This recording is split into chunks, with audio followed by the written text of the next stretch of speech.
नमस्कार दोस्तों, स्वागत है आपका हमारे चैनल में। और आज हम चर्चा करेंगे एमपीपीएससी का मेंस का जो सिलेबस होता है। प्री क्वालिफाई होने के बाद जब मेंस लिखने का मौका मिलेगा तो उसका सिलेबस क्या होगा, हम इस पर डिटेल से चर्चा करेंगे। और आपसे निवेदन है कि आप वीडियो को देखकर जो भी सुझाव हों, जो भी आपको लगता है कि देना चाहिए, आप निश्चित दीजिए। और वीडियो अच्छा लगता है तो आप कमेंट करके हमें ज़रूर बताइएगा। तो चलिए, समय को व्यर्थ न करते हुए शुरू करते हैं। तो आपको बता दें, जो मेंस होता है, मुख्य परीक्षा होती है, उसमें टोटल 6 पेपर होते हैं। पहला, दूसरा और तीसरा ये डायरेक्ट जीएस से होता है।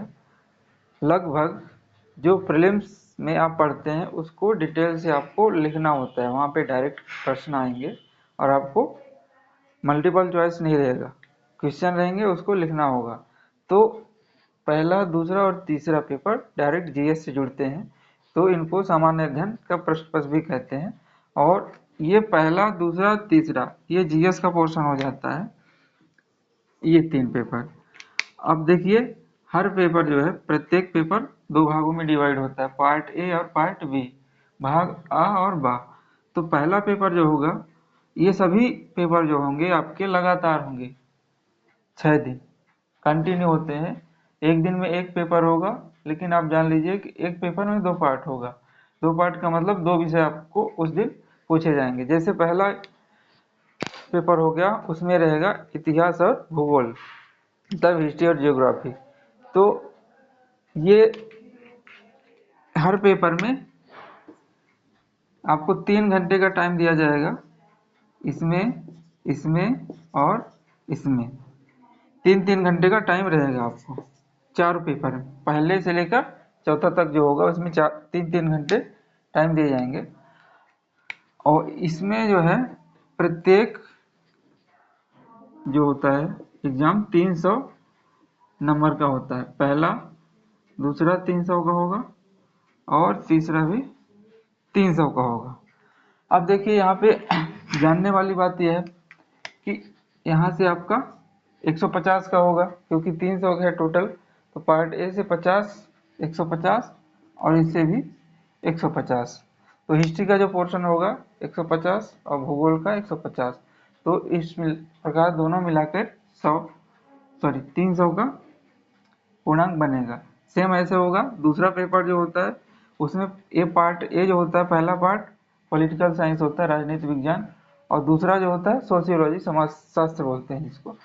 तो ये दोनों मिलकर 150 मिलकर कितने हो गए, ये भी 300 हो गए। और आया तीसरा। तीसरा थोड़ा सा टफ इसलिए माना जाता है क्योंकि इसमें इकोनॉमिक्स होता है और साइंस।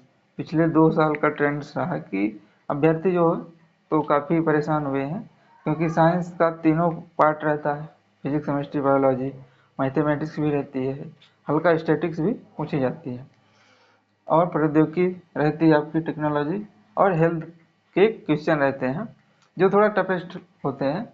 तो इसमें थोड़ा सा कमांड करनी चाहिए आपको अच्छे से क्वालिफाई करने के लिए मेंस को। जो आपका फोर्थ पेपर होता है उसको इथिक्स, पहले इथिक्स डायरेक्ट था, अब इसमें कुछ कुछ मौलिक परिवर्तन हुए हैं। जैसे इथिक्स के साथ आपको उद्यमिता, प्रबंधन और व्यक्तित्व विकास जोड़ दिया गया है।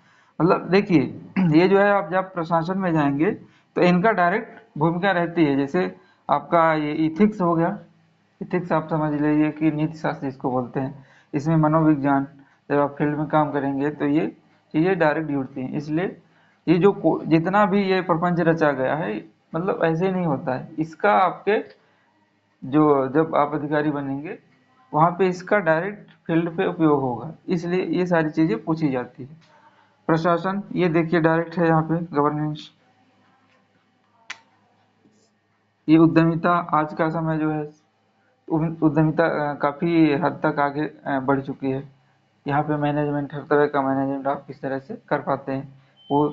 फिर पर्सनालिटी डेवलपमेंट, व्यक्तित्व का विकास, व्यक्तित्व कितना आपका सहज है, अच्छा है, उतना अच्छे से आप टेकल कर पाएंगे। फिर है ये सामान्य हिंदी और व्याकरण, ये पेपर 5वां है। और 6वां है सामान्य निबंध एवं प्रारूप लेखन। अब इसमें समझ लीजिए इसमें सब में पहला दूसरा तीसरे में 3-3 घंटे का समय रहता है, और जो चौथा सॉरी पांचवा 1 2 3 4 पेपर में 3-3 घंटे का, और टोटल मार्किंग जो होती है वो आपकी 300-300 की होती है। तो ये 4 तक कितने हो गए, 300-300।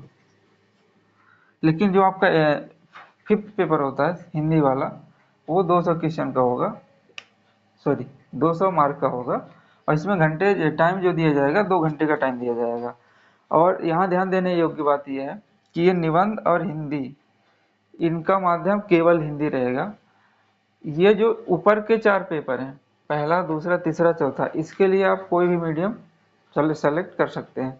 कुछ लोग इंग्लिश मीडियम के रहते हैं, कुछ लोग हिंदी मीडियम के रहते हैं। तो पहले जो 4 पेपर आपका जो भी मीडियम हो, वैरी नहीं करता, केवल चौथा और पांचवा और छठवां हिंदी और निबंध का जो पेपर होगा, उसको केवल हिंदी में ही देना पड़ेगा, चाहे हिंदी मीडियम के अभ्यर्थी हों या इंग्लिश मीडियम के अभ्यर्थी। उसका मेन पर्पज़ ये है कि जो एमपी है वो हिंदी भाषी क्षेत्र है, और आपको फील्ड में काम करना है, ऑफिस में काम करना है, कहीं भी करना है, तो हिंदी में ही जो राजकीय भाषा है, मैक्सिमम 95% हिंदी का यूज होता है। तो इसलिए हिंदी व्याकरण आपकी कितनी कमांड है हिंदी में, और जो निबंध का पेपर इंट्रोड्यूस इसलिए किया गया कि आपके विचार कितने सशक्त हैं, कितने बहुआयामी हैं, कितने आप अच्छे तरीके से एक ही बिंदु पर कितने तरह से सोच पाते हैं। तो उसको भी हिंदी मीडियम से इसलिए रखा गया है ताकि आप फील्ड में जब काम करेंगे तो वहाँ अच्छी तरह से नेतृत्व कर सकें। तो मोस्टली हमने कवर कर लिया है। आपको जो भी सुझाव देना चाहते हैं, जो भी आपकी समस्या, कमेंट में ज़रूर पूछिएगा। एक बार और सरसरी नज़र में हम आपको बता दें, पहला में 2 पार्ट हिस्ट्री और ज्योग्राफी, दूसरे में राजनीति विज्ञान और समाजशास्त्र, ये 2 पेपर, तीसरे में अर्थशास्त्र विज्ञान और प्रौद्योगिकी स्वास्थ्य, और चौथा जो एथिक्स होता था, इसमें उद्यमिता विकास जोड़ दिया गया, प्रबंधन और व्यक्तित्व विकास। पांचवा जैसे बताया हिंदी साहित्य, सॉरी सामान्य हिंदी और व्याकरण, और छठवां जो है प्रारूप लेखन और निबंध लेखन। और निबंध कैसा, हिंदी माध्यम रहेगा, और हिंदी जो आपका सामान्य हिंदी हो तो हिंदी में ही रहेगी। तो ये आपका मोटा मोटा जो है मेंस का सिलेबस है, और इसमें आप देखिएगा, समझिएगा, जहाँ पे आपको कुछ भी डाउट होता है, कुछ समस्या होती है, कुछ सुझाव होता है, तो हमें निश्चित रूप से बताइएगा। हम मिलते हैं जल्दी अगले एपिसोड में, अगली क्लास में। थैंक यू, जुड़े रहिए, धन्यवाद।